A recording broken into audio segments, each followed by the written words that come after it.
నమస్తే, welcome to yo-yo TV. ఈరోజు మనం రెహమత్ నగర్లో ఉన్నాం. బంగారు మైసమ్మ టెంపుల్ దగ్గర ఉన్నాం. ఎందుకంటే ఇక్కడే నిన్న ఒక సంఘటన జరిగింది. రెహమత్ నగర్లో ఎదురింట్లో ఉన్న కుక్క ఆ ఎదురింట్లోకి వెళ్ళిందన్న నెపంతో, ఒక చిన్న కారణంతో ఆ కుక్కని, అదేవిధంగా ఆ కుక్క యజమానులైనటువంటి వాళ్ళని కూడా ఆ ఎదురింటి వాళ్ళు చితకబాది, అంటే దారుణంగా క్రూరాతి క్రూరంగా చితక్కొట్టినటువంటి సంఘటన, అంత దారుణమైనటువంటి సంఘటన రెహమత్ నగర్లో జరిగింది.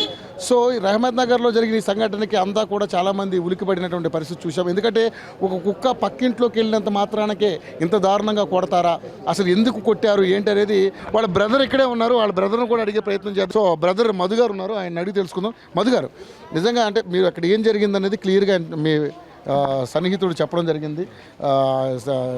అసలు ఏంటి ఇప్పుడు మీ బ్రదర్ పరిస్థితి, తర్వాత వాళ్ళ వైఫ్ పరిస్థితి ఎలా ఉంది, కుక్క పరిస్థితి ఎలా ఉంది, అసలు ఏంటి మొత్తంగా మీరేం చెప్పాలనుకుంటున్నారు? అంటే వాళ్ళు ఇప్పుడు 1 day బ్యాక్ సర్జరీ అయిందండి, మేజర్ సర్జరీ జరిగింది. And also major head injuries ఉన్నాయి. సో ఇద్దరికి, వైఫ్ అండ్ హస్బెండ్కి. సో మా తమ్ముడు వాళ్ళ వైఫ్కి అరౌండ్ 14 స్టిచెస్ పడ్డాయి హెడ్ మీద, 14 కుట్లు అండి. మా బ్రదర్కి 12 స్టిచెస్ పడ్డాయి. అండ్ మేజర్ సర్జరీ వాళ్ళ భార్యకి జరిగిందండి, ఎందుకంటే ఫింగర్స్ కూడా పనిచేయడం లేదు ప్రస్తుతానికి. షీజ్ ఇన్ ట్రామా, ఎందుకంటే వాళ్ళ భర్తను కాపాడడానికి కంప్లీట్గా మీద పడిందండి కొట్టొద్దని. సో అది చూసి కూడా ఫీమేల్ అని చూడకుండా ఆ అమ్మాయి మీద దాడి చేశారు, ప్రొటెక్షన్ గురించి. ఎస్ అండి. సో ఆ కర్రకి ఏంటంటే మూలలు ఉన్నాయండి, ఆ కర్ర మూలలు మొత్తం ఇక్కడ దిగిపోయాయి, ఇక్కడ మొత్తం చీరుకుపోయాయి. సో అందువల్లనే ఇక మేజర్ డ్యామేజెస్ జరిగాయి అమ్మాయికి. ఇప్పుడు అమ్మాయి పెయిన్తో ఉంది, షీ కెనాట్ టాక్, మాట్లాడకపోతుంది. తమ్ముడు మాత్రం కొద్దిగా రికవరీ అవుతుందండి. ఇప్పుడు మా యొక్క బ్లూ గురించి మాట్లాడాలంటే కంప్లీట్గా బ్లడ్ క్లాట్ అయిందండి, అండ్ జాబ్ బ్రేక్ అయింది, అండ్ లివర్ ఉంది కదండి, దానికి కొద్దిగా అబ్సార్ప్షన్ అయిందనమాట. So it's not taking food అనమాట, వాటర్ తాగినా వామిటింగ్ చేసుకుంటుంది. సో డాక్టర్ సజెషన్ ప్రకారం మేము సెలైన్లు ఎవ్రీడే 3 to 4 times పెడుతున్నామండి. And this is still critical, will not tell. 70% damage ఉన్నాయి కాబట్టి will tell you at least 3 to 4 days time పడుతుందని చెప్పారండి మాకు. అది విషయం. మరి ఏంటి సార్ నెక్స్ట్ మీ ఫర్దర్ స్టెప్ ఏంటి, ఏం చేద్దాం అంటే వీఆర్ లుకింగ్ ఫర్ జస్టిస్ అండి యాక్చువల్గా. సో నాకు ఇంతమంది సపోర్టర్స్ వచ్చారు. So the content you can understand the severity and which got viral.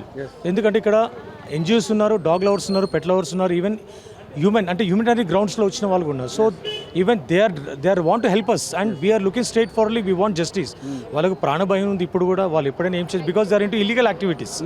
మాకు తెలిసిందంటే after this complaint we came to know they are into criminal intensity ఉంది, వాళ్ళకు ఇల్లీగల్ యాక్టివిటీస్ ఉన్నాయి. They are doing some sort of business, we don't know that. నార్మల్గా మనం profession చేసేది కావు అవి. సో వాళ్ళకి ధైర్యం ఎక్కడి నుంచి వచ్చిందండి ఇలా చేయడామంటే బ్యాక్గ్రౌండ్ సపోర్ట్ ఉంది. దానివల్ల మనం రెచ్చిపోయి వాళ్ళు అలా చేశారండి. ఇప్పుడు ప్లాన్ ఎవరు చేస్తారండి, సపోర్ట్ చూసుకునే చేస్తారు. ఇప్పుడు మనలాంటి వాళ్ళు చేయగలుగుతారా? చేయరు. ఎందుకంటే ఈరోజు మనం ఆఫీస్కి వెళ్ళి ఇంటికి వచ్చి అన్నం తింటే చాలు, వాళ్ళకేంటి ఎవరిని చంపినా ఒకడు ఉన్నాడు వెనకాలకి వెళ్ళి పెడతారు, డబ్బులు చేయొచ్చు. సో ఇందాక మీ ఫ్రెండ్ శ్రీనాథ్ ఎవరు, ఆయన శ్రీధర్ గారు చెప్పారు, స్టేషన్లో కూడా 100 రికమెండేషన్లు ఇమీడియట్లీ వాళ్ళందరూ కూడా వాళ్ళని ప్రొటెక్ట్ చేయడానికి చాలా మంది. అవునండి, మా సైడ్ నుంచి ఒక 3 వెళ్ళినారు, వాళ్ళు 100 members వచ్చారండి. సిఏ గారు కూడా షాక్లో ఉన్నారు, ఇలాంటి క్యారెక్టర్స్ ఎందుకు వస్తున్నాయండి వీళ్ళ గురించి అని. మేము వెళ్ళింది ఇద్దరము, యాజ్ అ బ్రదర్ వెళ్ళాను, వాళ్ళు వచ్చి క్యారెక్టర్స్ అన్ని వచ్చేస్తున్నాయి, అర్థం చేసుకోండి ఎవరెవరు వస్తున్నారు. They came in the premium vehicles also. ఒక లాయర్ వచ్చేస్తారండి within span of 10 minutes. అర్థం చేసుకోండి ఏ లెవెల్ ఉందో. ఈవెన్ ఆ లాయర్ని కూడా సీఏ గారు చెప్పారు, ఫస్ట్ కంటెంట్ చూసినాక తర్వాత మాట్లాడని చెప్పి.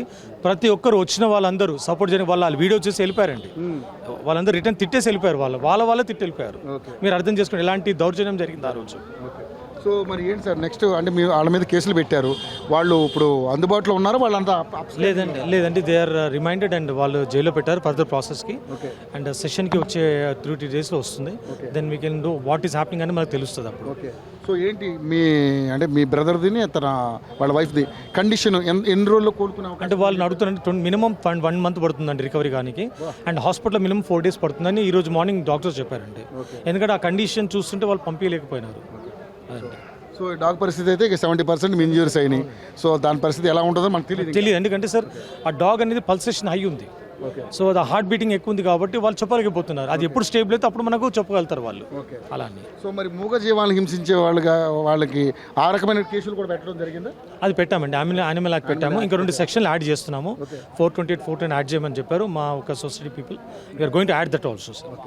సో మొత్తానికైతే చూస్తే మధు గారు చెప్తున్నారు, చాలా అంటే వాళ్ళు కేవలం ఒక పకడ్బందీగా ప్లాన్డ్గా వచ్చి ఈ విధమైనటువంటి కార్యక్రమాలు చేశారు. వాళ్ళ మీద అంటే వాళ్ళు చేసే వాళ్ళు ఇల్లీగల్ యాక్టివిటీస్ కూడా పాల్పడే అవకాశాలు వాళ్ళకి ఎక్కువ ఉన్నాయి. ఎందుకంటే గోవా దాకా వాళ్ళకి ఏవో రూట్స్ ఉన్నాయంట, అవన్నీ కూడా అక్కడ ఇల్లీగల్ యాక్టివిటీస్ చేసే పెద్ద గ్యాంగ్ అంట. అదంతా కూడా చాలా రెక్కేసి మరి వీళ్ళని కొట్టడం జరిగింది.